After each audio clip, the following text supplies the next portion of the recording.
Hello, welcome you all. Myself Deepmala Meena, Assistant Professor in Physics, Government College, Kota.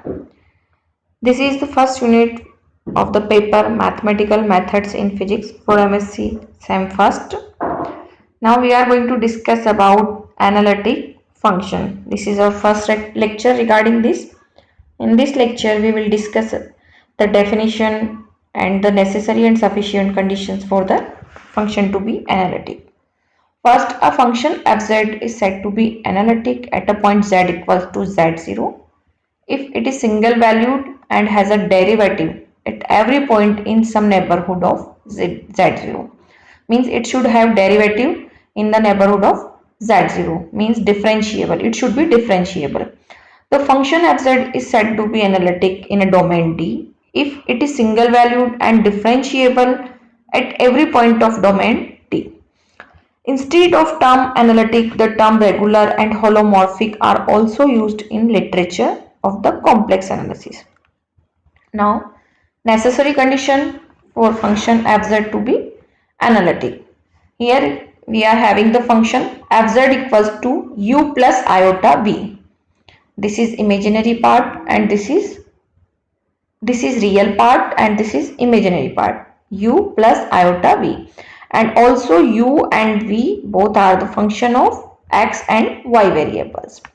Now the function fz to be analytic in a domain D, the necessary condition is that in domain D u and v, this u and v satisfies Cauchy-Riemann equations. What are these equations? Del u upon del x equals to del v upon del y and del u upon del y equals to minus del v upon del x. These are CR differential equation. We can say these equations CR differential equations. Now we will prove this. For this, let we have a function fz equals to u plus iota v. Here we write here u xy plus iota v xy because u and v both are the function of x and y. And as we know, z equals to x plus iota y. Okay. Now, for the function, from the definition, the function fz is analytic at point z if the limit f dash z, here f dash, the meaning of the f dash z is its derivative, differentiation of this fz, and we write here this f dash z equals to limit delta z tends to 0 fz plus delta z minus fz and upon delta z should exist and always approaches a unique value as delta z, or we can say delta x or delta y tends to 0 in any manner. As we have z equals to x plus iota y, so we can write delta z equals to delta x plus iota del y, and the function f dash z can be written as, by putting the value of z and delta z and the function, we have limit delta x tends to 0, delta y tends to 0 and u x plus delta x, because fz is this u plus iota v and function of x y. Here we are taking fz plus delta z. So we will write this in the form of u x plus delta x y plus delta y plus iota v x plus delta x y plus delta y minus the value of the function fz, simple u xy plus iota v xy upon delta x plus iota delta y. Now we will have two type of situations when function is completely real or completely imaginary. Then what will happen? Now if we are taking delta z is completely real, means delta y tends equals to 0. So from this equation we will write f dash z equals to limit delta x tends to 0 u x plus delta x y plus iota v x plus delta xy, because we are taking delta y equals to 0 minus u xy plus iota v xy, or rearranging above equation, limit delta x tends to 0 by taking the real and imaginary part separated. This is the real part and this is the real part.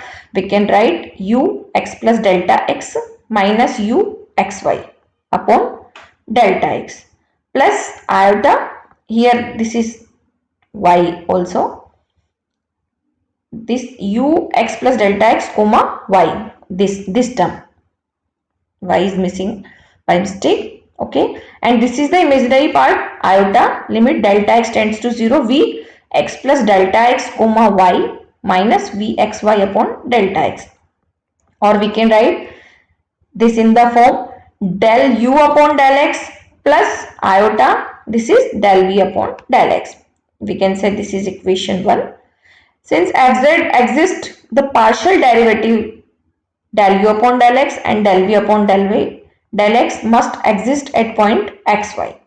Now, if we take del z to be completely imaginary, means if we take del x equals to 0, then f dash z equals to limit delta y tends to 0 and this term u x comma y plus delta y plus iota v x comma y plus delta y, because here we are taking delta x equals to 0 and this part is uxy plus iota vxy. On separating the real and imaginary part, we are having limit delta y tends to 0 u x y plus delta y minus u xy upon iota delta y plus this imaginary part iota limit delta y tends to 0 v x comma y plus delta y minus v xy upon iota delta y. Okay, this term becomes del u upon del y. This is 1 upon iota and this term becomes this iota and this iota will be cancelled. So this term will be del v upon del y, or we can write this term if we multiply this by, we know that iota square equals to minus 1. So we can write this term in this form minus iota del u upon del y. This is our equation 2. If f dash exists, then the derivative del u upon del y and del v upon del y must exist at every point. Now, as the function fz is analytic, therefore fz must approaches a unique limit as delta z tends to 0 in anywhere. So, the necessary condition for a function fz to be analytic means both the equations 1 and 2, this is our equation 1 and this is our equation 2. From both these equations we have, from equation 1 del u upon del x plus iota del v upon del x equals to del v upon del y minus iota del u upon del y. This is equation 2. On equating real and imaginary part of this equation, we have this is real part. So del u upon del x equals to del v upon del y. On comparing this real part and this is imaginary part, del v upon del x equals to minus del u upon del y. This is our imaginary part. These equations are called CR equations. Thus, the necessary condition for the function fz to be analytic at the point z is that the four partial derivatives del u upon del x, del v upon del x, del u upon del y and del v upon del y should exist and satisfied CR differential equations at point z equals to xy. Now, these results may be summed up as follows in the form of theorem. The real and imaginary parts of an analytic function satisfy the CR differential equations at point where fz is analytic. This is the theorem. Now, sufficient condition for fz to be analytic. Okay, the sufficient condition for a function fz equals to u plus iota v to be analytic in a domain D is that the partial derivatives of u and v are continuous and satisfy the following CR differential equations. What are the equations? Del u upon del x equals to del v upon del y and del u upon del y equals to minus del v upon del x. Now, let v have function fz equals to u plus iota v. Now let us assume that real and imaginary parts This is the real part and this is the imaginary part. Of two real variables x and y have continuous first order partial derivatives that satisfies the CR equations in some domain D. Let P z xy be a point in domain D, and let me choose a point Q, which is z plus delta z, x plus delta x, y plus delta y in the neighborhood of z in domain D. Then the segment PQ is in domain D, and from the mean value theorem it follows that ux plus delta x, y plus delta y minus uxy equals to del u upon del x delta x plus del u upon del y delta y. Similarly for vx plus delta x, y plus delta y minus vxy equals to del v upon del x delta x plus del v upon del y delta y. Now fz plus delta z minus fz, by putting the values of the function we have this equation ux plus delta x, y plus delta y minus uxy, this is the real part of the function, plus iota vx plus delta x, y plus delta y minus vxy. By putting the values of fz plus delta z minus fz and rearranging the real and imaginary parts, we are having this equation. Now from both of these equations, by putting the values of this side, we get del u upon del x delta x plus del u upon del y delta y plus iota del v upon del x delta x plus del v upon del y delta y. Now using Cauchy-Riemann equations, we have del u upon del x equals to del v upon del y and del u upon del y equals to minus del v upon del x. So putting the values of these in this equation, we get del u upon del x delta x plus iota delta y, by putting the values and rearranging this equation, plus iota del v upon del x delta x plus iota delta y.